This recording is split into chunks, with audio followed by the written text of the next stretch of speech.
Masya Allah. Nah, jadi intinya teman-teman semua, kita punya soft skills itu basisnya adalah akhlak.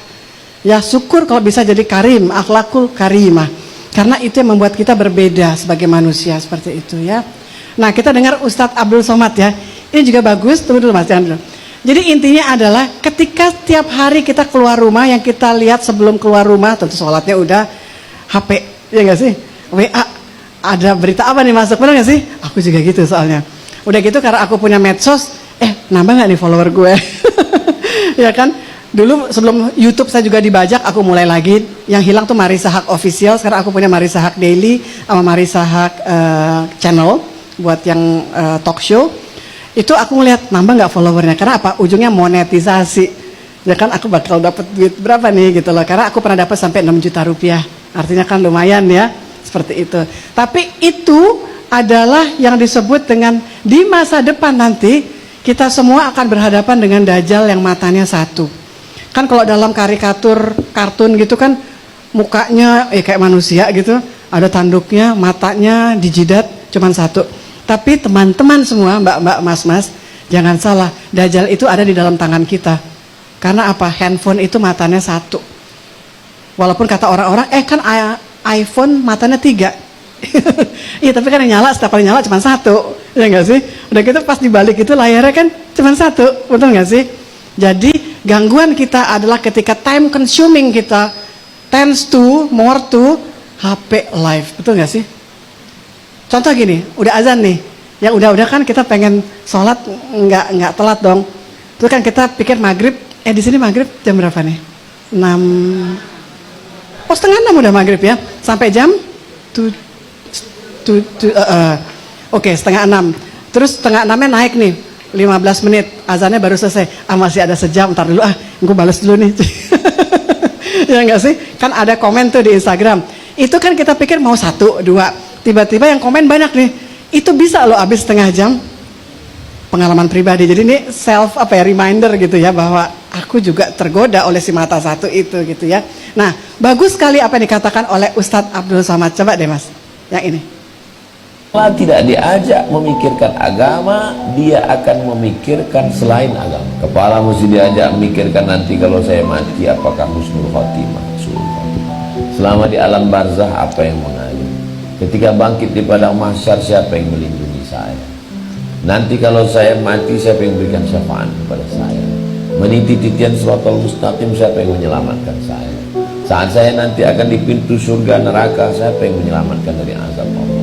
Makanya surat dari An-Naba amma yatasaalun itu sampai akhir itu semuanya mengajak kita berpikir tentang mati. Maka Syekh Muhammad Abdul kalau ngajar tafsir dia dari juz 30. Supaya apa? Supaya kita berpikir bagaimana nanti mati, bagaimana nanti akhirat, bagaimana nanti kehidupan di sana, bagaimana. Kalau tidak kepalanya akan mikir terus. Apalagi sekarang hidupnya konsumtif, jalan-jalannya ke mall, tontonannya medsos, yang dilihat setiap hari flexing, yang dipertontonkan adalah artis iklan barang, yang diperlihatkan setiap pergi ke rumah, toko, mall, shopping. Nah, kepikiran ini terus bekerja, kebutuhan, keinginan tanpa sesuai dengan kemampuan. Seperti itu. Betul apa betul?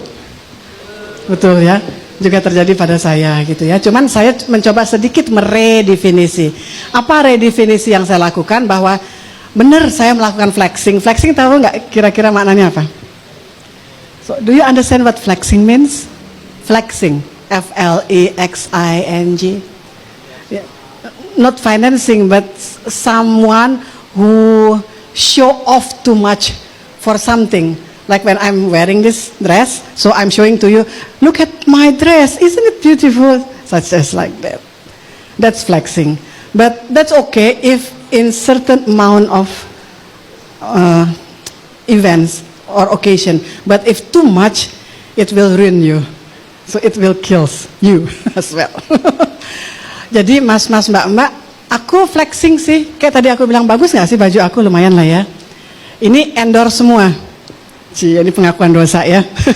Jadi rok saya dari namanya Nadira Muslim Shop gitu ya. Atasnya juga, dan aku suka karena ada embroidery. Kalau mau cek boleh, Nadira Muslim Shop. harganya terjangkau. Di dalam harganya berapaan? Paling mahal 250.000. Itu kalau buat kita terjangkau gitu ya. Terus juga saya pakai hijabnya dari anak yang membuat produk Cikigo gitu ya. Dijualnya berapa harganya? Karena dia juga donasi ke Palestina, dia jual 175.000, yang 75 dia kumpulkan buat dia kirim. Seperti itu ya. Jadi ada unsur dakwah dan kebaikannya. Emang apa gambarnya? Dengan cara gambar Upin Ipin, di sini dia pakai apa yang semangka ya. Nah, ini flexing saya nih, ya kan? Kelihatan nggak Mas, Mbak? Nah, di sini apa? Ini rumah sakit Islam di Gaza yang dibom. Gitu ya. Dan di belakangnya ini Aqsa ya. Kelihatan nggak sih? Mana sih? Ah, ini dia. Seperti itu. Jadi sambil jalan saya sesungguhnya sambil dakwah dengan cara saya. Jadi flexing juga menjadi satu paper saya, baru jurnal Sinta 2 sih, di Trisakti nih Mbak Desi, di Majas gitu ya, bercerita tentang apa? Bahwa flexing bisa dipakai ketika industri fashion tersebut memberikan dampak pada padat karya, mempekerjakan banyak orang, seperti itu ya. Tapi apakah juga akan mengganggu kita punya jam atau waktu untuk ibadah? Iya juga sih. Di sini ada yang berlangganan akun Shopee, punya nggak? Shopee itu kadang-kadang ganggu nggak sih? Kita nggak lagi ngapa-ngapain, tiba-tiba Shopee gitu ya. Shopee. Kita lagi mau zikir-zikir, Shopee gitu ya. Kita kan langsung lihat kan, ini ada produk baru apa nih gitu kan? Ganggu nggak? Ganggu. Udah gitu kita nggak flexing barang branded, tapi kan kita nyari-nyari scroll gitu kan. Kita checklist masuk ke keranjang, checklist masuk ke keranjang. Ujung-ujungnya kita total habis deh gaji sebagai dosen. Kenapa? Iya nggak sih? Karena buat ngebayarin produk yang kita checklist dan kita masukin ke keranjang seperti itu. Nah, itu kalau kita nggak mampu menguasai si Shopee atau medsos, maka kita yang akan dikuasai. Pilihan itu ada di tangan kita. Kita gunakan sebagai fungsinya atau kita digunakan mereka sebagai ya sarana untuk jadi pasar seperti itu ya. Setuju nggak ibu-ibu? Emang begitu kan? Terus kemudian mengenai manfaat karir mapping kesuksesan karyawan, ini ada internal eksternal. Biasanya kalau di sebuah perusahaan, kita balik lagi ke company ya, mereka akan melihat departemen mana yang butuh tambahan karyawan. Ketika mereka butuh karyawan, mereka akan buka iklan untuk supaya lowongan itu terisikan. Nah, di sini saya tidak diminta untuk memberikan pendampingan bagaimana kalau sedang diinterview gitu ya, sedang diwawancara oleh si yang memasang iklan. Tapi intinya adalah tidak semua departemen akan selalu ada kelowongan kesempatan. Mungkin pada waktu itu kita baru selesai sekolah dan ada kesempatan dan kita pikir masuk aja sebentar, itu fine-fine saja. Tapi ingat-ingat bahwa kalau menjadi ikan kecil di kolam besar, maka kita memang belajar banyak dari lingkungannya, tapi kita juga akan diwarnai oleh lingkungan itu. Jadi ketika kita masuk ke dalam satu organisasi perusahaan atau manajemen dan ternyata mereka punya value yang bertentangan sama kita, ketika kita merasa tidak click in, tidak cocok, maka keputusan kita untuk pergi mencari yang lain juga adalah bijaksana gitu ya. Kadang-kadang kita nggak tahu kalau kita nggak masuk ke dalam bahwa itu cocok apa enggak. Itu namanya learning process. Jadi di dalam hidup salah itu boleh, yang nggak boleh adalah bohong, gitu ya. Ini bedanya antara akademisi dengan politisi, gitu ya Mbak Desi ya. Bedanya banget nggak? Banget ya, signifikan. Sebagai akademisi atau orang-orang yang terlibat di dalam sebuah manajemen organisasi pendidikan, salah itu boleh karena itu learning process. Kalau ujian tentu nggak boleh ya, karena nggak bisa dapat A.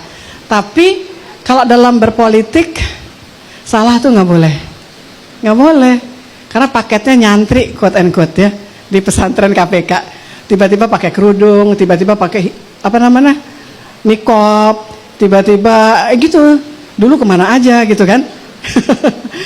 Nah jadi bedanya gitu, kalau akademisi bohong nggak boleh karena itu academic honesty ya, tapi kalau misalnya politisi bohong itu aku nggak ngomong wajib, lumrah gitu, dianggap biasa ya. Dan kalau sudah biasa menjadi banal. Apa itu banalisasi? Tiap hari kita ngeliat kejahatan, tiap hari kita ngeliat perampokan, pembunuhan, ya biasa nggak? Seperti hari ini kita tiap hari ngeliat korupsi, ini biasa aja. Gitu ya, bahkan menjadi koruptor kok kayaknya lucu ya. Terekspos abis loh di media, ya nggak sih? Dan saya berada di sebuah kampus punyanya Bank Indonesia ya, IBS. Di sana kan kita tahu ada namanya Ibu MG, bukan Marisa Grace, Ibu Miranda Gultom. Dulu kan Deputi Gubernur BI, profesor loh dari UI. Nah terus kan ketangkep kan sama KPK. Mau tahu nggak apa yang terjadi waktu di KPK kan? Kan dipakein jaket tuh putih. Itu bisa loh lehernya dinaikin ke atas, terus dipakai belt yang gede. Jadi fashionable. Udah gitu rambutnya tiba-tiba dia datang ke KPK, dia tahu dia salah, tapi dia tahu juga banyak kamera yang menyorot, rambutnya dicat ungu sebelah. Wow gitu ya, itu kan pengalihan gitu, bahwa dia bersalah tapi dia mencoba mengkamuflasirkan dengan sesuatu yang artful, yang indah, yang enak dilihat. Jadi koruptor biasa, bahkan ada beberapa yang mengatakan mau jadi pencuri jangan uang kecil, paling nanti ditabokin sama polisi, dilindas kakinya sama motor. Mendingan kalau mau jadi koruptor yang gede, karena maju tak gentar di pengadilan adalah membela yang bayar. Gitu. Karena aku juga belajar di Fakultas Hukum ya teman-teman ya. Jadi aku tahu logika berpikir anak hukum, logika berpikir anak ekonomika bisnis. Kalau di dalam ilmu hukum, oke, dalam ilmu ekonomika bisnis 1 tambah 1 berapa? Mohon dijawab. 2 kan? Sampai dunia kiamat 2 kan? Coba ketemu sama lawyer 11. Terus kita dicuci otaknya, tuh kan satu, dan kita akan dipaksa ngikutin logika berpikir mereka. Iya juga ya, 1 tambah 1 ketok-ketoknya 11. Makanya saya punya disertasi doktor, kan nggak ada fakultas hukum di IPB ya, basisnya kan MIPA. Jadi aku membangun model sistem untuk membuktikan kejahatan illegal logging, pencurian kayu di hutan Riau. Ini lokus saya di Riau Province, dan akhirnya berhasil dipakai jadi tuntutan keempat. Waktu itu masih Pak Bibit, Pak Chandra, tahu nggak? Waktu masih bagus KPK. Ya, dan kemudian ditangkap deh gitu. Karena undang-undang kita nggak bisa menciduk tekongnya. Tekong tuh kayak penjahat intelektualnya seperti itu. Jadi mematahkan bahwa 1 tambah 1 11. Enggak, ini 2 gitu. Dengan beberapa pendekatan teori. Itu novelty saya gitu ya. Nah, bagaimana dengan kita? Manfaat manajemen talent bagi perusahaan, dia butuh di internal kalau emang lagi ada lowong. Akan selalu nggak lowong? Enggak, gitu ya. Kalau eksternal gimana? Kadang-kadang di luar company banyak lowongan yang dibuka. Bagaimana kita bisa tahu akan ada lowongan? Kita bisa scroll atau ngetik di namanya job vacancy. Pernah nggak sih nyari teman-teman? Ya. Dan kemudian kayak beasiswa juga sekarang banyak sekali informasinya. Bahkan Prof Muafi ini LPDP Men loh. Ya Prof ya. Walaupun juga harus ada ininya lagi ya, screeningnya ya, seperti itu. Jadi jangan menunggu sampai lowong itu ada, tapi persiapkan diri. Minimal teman-teman itu punya kemampuan bahasa kali ya, bahasa asing. Kira-kira Anda semua boleh nggak ngecek sekarang di Google bahasa utama PBB apa aja sih? Jadi kalau mau kursus jangan kayak saya tiba-tiba, karena saya fakultas hukum kan belajar bahasa Belanda ya, nggak masuk 6 bahasa wajib. Terus saya suka Nihongo karena suamiku kan kecilnya di Jepang gitu ya. Ternyata nggak masuk, masuk Mandarin. Jadi ngerasa ya nggak kepake ini ilmu bahasa aku gitu ya. Coba boleh cek nggak Mbak? Ada Inggris, Perancis, Mandarin, Arab ya, UI kan dekat sama bahasa Arab ya, Rusia, Spanish gitu. Nggak ada bahasa Jepang, nggak ada bahasa Belanda. Ya udahlah, takdir aku emang harus begitu ya. Tapi untuk Anda semua yang masih punya energi, yang masih muda, kan di Jogja kan ini Center of Excellence ya, kota yang baik untuk pendidikan. Coba deh cari tahu di mana kursus bahasa-bahasa yang ada di sana. Kalau Perancis aku tahu ada di Jogja gitu ya. Spanish aku nggak tahu, tapi Mandarin banyak banget gitu ya. Dan kalau online itu murah, sebulan tuh 200.000 ada loh gitu, yang seminggu sekali apa seminggu 2 kali gitu ya. Oke, jadi jangan nunggu tawaran itu, lowongan itu ada, tapi persiapkan diri. Dan intinya adalah untuk mendapatkan kebaikan daripada income kita teman-teman. Semakin kita bisa memilih tempat pekerjaan, kita akan bisa nego income kita. Kalau kita terlalu lama di satu tempat dan ternyata tempat itu tidak memberikan pelatihan buat karyawannya, tidak dikasih kesempatan kita berkembang, dan di tempat lain ada, kalau Anda masih muda mungkin bisa jadi peluang ya udah pindah gitu ya.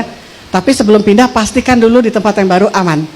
Jangan udah pindah terus nyesel lagi gitu ya. Ternyata nggak sebagus apa yang mereka iklankan atau informasi yang didapatkan.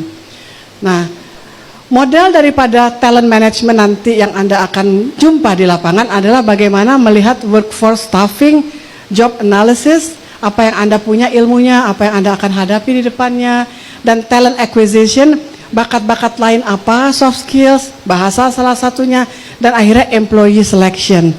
Dan dalam employee selection itu akan ada pertarungan, bukan hanya perang, di antara teman sejawat. Yang tadinya sahabat tapi peluangnya cuma satu, bisa loh jadi tidak temenan lagi karena berantemnya, bersaingnya dengan teman seperjuangan, dan itu alami seperti itu ya. Dan kemudian kita melihat pentingnya career mapping dalam manajemen talent.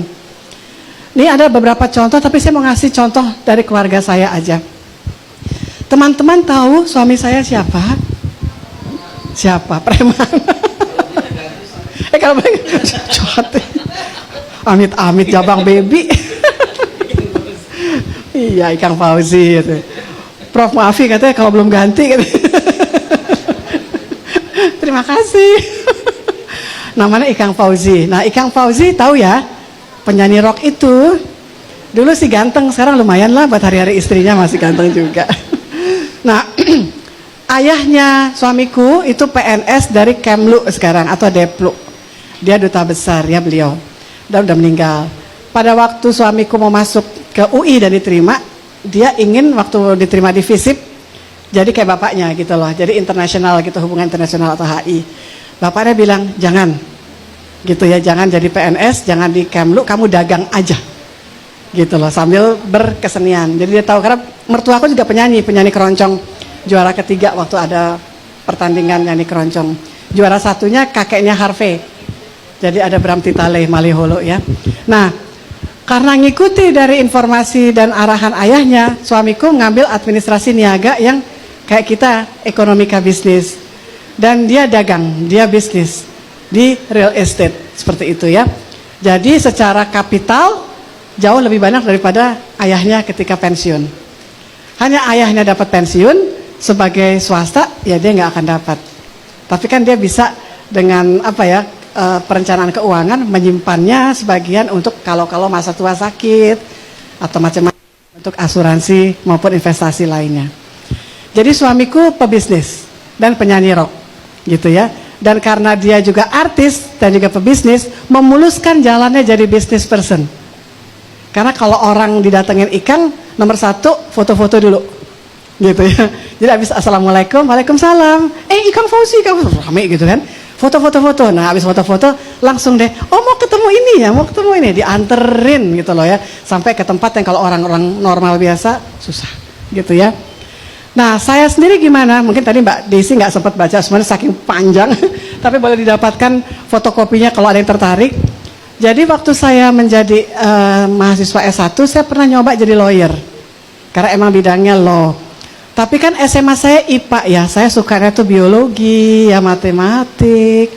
Begitu di Fakultas Hukum, awalnya saya ngerasa ngegampangin. Oh gini aja sih, gitu, sombong gak sih? Sombong banget, nyebelin ya. Tapi ini nggak apa-apa lah, saya jujur ya, ngakuin apa adanya. Nah, dan cuman ngapalin gitu ya. Dan saya sambil syuting bisa, karena Fakultas Hukum itu bawa buku di bawah pohon di kampung-kampung di mana juga bisa sambil jalan gitu. Nah, ketika menjelang lulus jadi lawyer, dan ketika lulus jadi lawyer yang jadi associate, aku nggak happy. Kenapa? Saat itu aku udah mulai hamil ya, terus juga anakku satu lahir. Saya memberikan makan anak saya dari hasil bos saya di law firm itu menerima gratifikasi. Saat itu di meja kami itu 100 juta, pengen tahun 80-an Mbak Desi, 100 juta. Dan aku kedapetan 10 juta. Gitu loh, karena aku terkenal, jadi si kliennya seneng. Gitu, aku bawa pulang, aku pikir rezeki gue dong gitu ya. Saya baru tahu itu haram dan saya menyesalinya, dan saya minta maaf sama Allah, ya Allah maafkan karena aku beli susu buat anakku dari uang itu. Iya, kalau nggak tahu kan dimaafkan gitu ya, tapi nggak boleh. Nah, Sampai akhirnya saya memutuskan, aku mau dagang juga deh. Aku kan lumayan bisa berhitung gitu loh. Jadi ketika saya memulai usaha dalam usia 27 tahun, saya menjadi produser film dan sinetron, dan klien saya juga banyak orang asing dari Jepang. Kalau Anda pernah lihat, nggak tahu tanah mama, papa atau ibu bapak, Takeda Vitamin itu klien lama saya, Jepang. Kao Biore, Sifone yang sabun cair, yang modelnya Wanda Hamidah, itu Wanda Hamidah saya yang ngorbitin, kayak gitu-gitu ya. Terus juga dalam sinetron saya kan zaman saya dulu orang keturunan Chinese nggak ada yang jadi peran utama. Saya membuat judulnya Kembang Setaman, tokoh utama prianya tuh keturunan Cina, namanya Ferry Salim, tahu nggak? Nah itu saya yang ngorbitin. Tapi karena saya nggak yakin pasar bisa menyerap produk saya, maka saya saya kawinkan dengan tokoh yang paling cantik artis saat itu namanya Ida Iyasha. Pernah tahu juga nggak? Salah satu model looks gitu. Akhirnya pasar menyerap dan Kembang Setaman meledak di pasaran seperti itu. Dari mana feeling itu saya bisa dapatkan? Aku nggak tahu karena saya belajarnya hukum, gitu ya. Tapi kan saya IPA SMA-nya, dan sambil jalan saya belajar bikin dan baca neraca, ketipu-tipunya ada dan lain sebagainya. Sampai kejadian tahun reformasi, tahun berapa itu? 1998 ya. Saat itu di Jakarta hancur. Semua api, gedung-gedung di mana-mana termasuk perusahaan saya, dan saya ada di depan Bintaro Plaza 3 lantai, dijarah, dibakar enggak, tapi sebagian hangus sampai akhirnya seluruh Jakarta dan ATM itu hancur, bank tutup, saya nggak bisa mengambil piutang saya, bukan hutang ya, piutang. Dari mana? Dari RCTI, SCTV buat 2 produk saya, yang satu Jakarta dan Perth, antara Jakarta dan Perth buat di RCTI, dan Kembang Setaman buat di SCTV. Besar nggak? Besar. Kira-kira berapa waktu itu piutang yang nggak dibayar oleh 2 TV itu 10 bulan? Buat saya sih besar banget, karena aku cuma punya itu, yaitu 6M. Ngebayangin nggak? Saya depresi, karena saya nggak bisa bayar karyawan saya. Saya nggak ngerti harus ada dana cadangan, dan kejadiannya itu 11, 12, 13, 14 Mei mendadak, dan kita nggak punya pengalaman siap-siap, betul nggak sih? Bahkan mencari Indomie susah loh, pembalut wanita susah, karena apa? Semua tutup. Itu yang terjadi. Kenapa kok saya stres? Karena saya hanya punya tumpukan seluloid. Tahu seluloid nggak sih zaman dulu? Film yang kayak klise yang tebel, yang akhirnya dalam berjalannya waktu kan obsolete ya, obsolete tulisannya, usang. Aku nggak bisa jual, aku nggak bisa jadikan boroh ke bank, jadi kolateral nggak bisa. Suami saya bangkit karena dia real estate. Ya katakan rumahnya nggak punya harga lagi, tapi kan dia punya harga tanah yang selalu bergerak naik. Nggak ada harga tanah turun, seperti itu teman-teman. Sehingga dari sana, saya yang masih muda dan masih punya energi yang meledak-meletup, kepengen eskapisme gitu loh, escape dari kondisi yang nyata. Jadilah saya mahasiswa gitu loh. Jadi mulai sekolah sampai akhirnya dapat yang saya nggak masukkan dalam aku punya ini apa namanya daftar CV, aku dapat beasiswa sekolah film di Amerika gitu loh. Sebagai apa? Bukan karena saya pinter, sebagai korban kerusuhan. Dan saya nggak boleh milih. Kan kalau milih kan kita belajar ekonomi, nggak pernah dikasih tuh sama Amerika ya, Mas Prof. Kalau LPDP ngasih sekolah jurusan bagus-bagus kan nggak juga ya? Oh ngasih, zaman aku nggak, dapatnya enggak. Ya sekolah film lah, kemudian juga teman-teman saya itu polisai, atau polisai nggak teman-teman? Political science. Yang kalau sekarang lihat di TV, kalau lagi ada pilkada, pilpres, itu semua teman-teman aku yang S3 dari Ohio University. Kalau aku sebut pasti tahu. Saifullah Fatah, tahu nggak? Saiful Mujani, Denny J.A., Rizal Malarangeng, itu semuanya anak polisai dari Ohio University gitu ya. Jadi aku ngerasa nggak apa-apa deh biar ada punya pengalaman sekolah di luar Indonesia gitu ya. Tapi bangkit nggak saya untuk sebagai pengusaha? Nggak. Saya stres dan saya kena hyperthyroid, dioperasi. Kalau nggak dioperasi saya meninggal karena saya nggak bisa nafas gitu loh. Nah suamiku bangkit dan dia masih punya modal gitu. Itu yang terjadi ya. Sehingga itu membuat kita juga bonding sebagai suami istri karena pernah di bawah ya, roda tuh betul-betul di bawah. Kita punya apa-apa tapi lagi nggak punya apa-apa gitu kan. Dalam hitungan hari itu semua seakan hilang, diambil Allah seperti itu. Nah tapi apa yang aku lakukan di bidang ilmu itu mendukung langkah dagang atau bisnisnya suami. Karena semua yang dilakukan oleh ikan, aku justifikasi gitu loh, validasi dengan teori-teori yang ada. Ketika agak tidak sama, aku ngasih warning, ayah, ini kayaknya ada sesuatu yang mesti diwaspadai deh. Karena faktor ini nih bisa jadi error yang kalau dia dominan, ya dia akan menjadi jebakan yang mencelakakan. Kayak gitu-gitulah. Jadi itulah yang disebut tumbuh ketemu tutup ya. Dan saya berhasil 38 tahun, 1 suami, 1 istri, Mas. Artis loh. Oh, biasanya kalau 38 tahun menikah kan 8 kali ganti ya. Seperti itu, alhamdulillah. Tapi dengan perjuangan ya, seperti itu. Nah, kemudian lagi di sini ada komponen karir mapping, teman-teman semua ya, dengan identifikasi kompetensi yang dibutuhkan. Saya ngerasa saya bisa dagang walaupun saya belum sekolah FEB waktu itu, karena saya ngerasa bisa berhitung, gitu ya.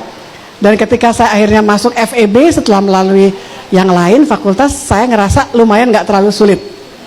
Dan ketika saya kuliah di UGM, depannya FEB ada FH. Iseng-iseng lagi nyoba tes masuk, kok gampang ya, sombong lagi. Akhirnya masuk, diterima. Jalanlah saya, dan hanya beda 6 bulan di wisuda 2 kali gitu loh ya. Bukan karena saya pinter, iseng aja sekolah gitu, kacau kan. Nah pertanyaannya adalah, aku tuh nge-mapping karirku gak sih? Kok kayaknya enggak ya? Gitu loh. Tapi saya berbasis kepada apa yang aku pikir aku bisa. Di luar itu, nama Hakwe yang ternyata 25% dalam diri saya itu kan India Muslim ya. Orang India itu kan kayak orang Minang, kayak orang mungkin Jogja tertentu, orang Ciamis, orang Makassar, ya hidupnya dagang. Ketika dia tidur, ngigonya juga angka-angka, betul gak sih? Ngigo kok angka-angka, iya, duit. Cuman bedanya karena aku ada Jawa-Jawanya juga, aku gak sepelit mereka gitu ya. Karena kalau katanya orang India asli tuh hitung-hitungannya kenceng gitu ya, sedekahnya kurang. Untung saya enggak gitu, saya baik hati dan tidak sombong. Yeay. Seperti itu ya. Nah, terus ketika kita tahu apa yang kita punya dan kemudian kita lihat kompetensinya dan peluangnya, kita lihat lagi profil kepribadiannya. Saya termasuk agak lumayan suka ngomong, sehingga kalau saya ngajar di depan kelas saya fine. Ada orang yang suka berhitung, ngomongnya agak susah gitu, karena emang mereka nerd aja. Akhirnya saya mengatakan pada diri saya, aku ingin jadi dosen gitu, walaupun kita tahu dosen tidak bisa membuat kaya raya ya. Kalau mau jadi kaya raya, dosennya mesti dagang.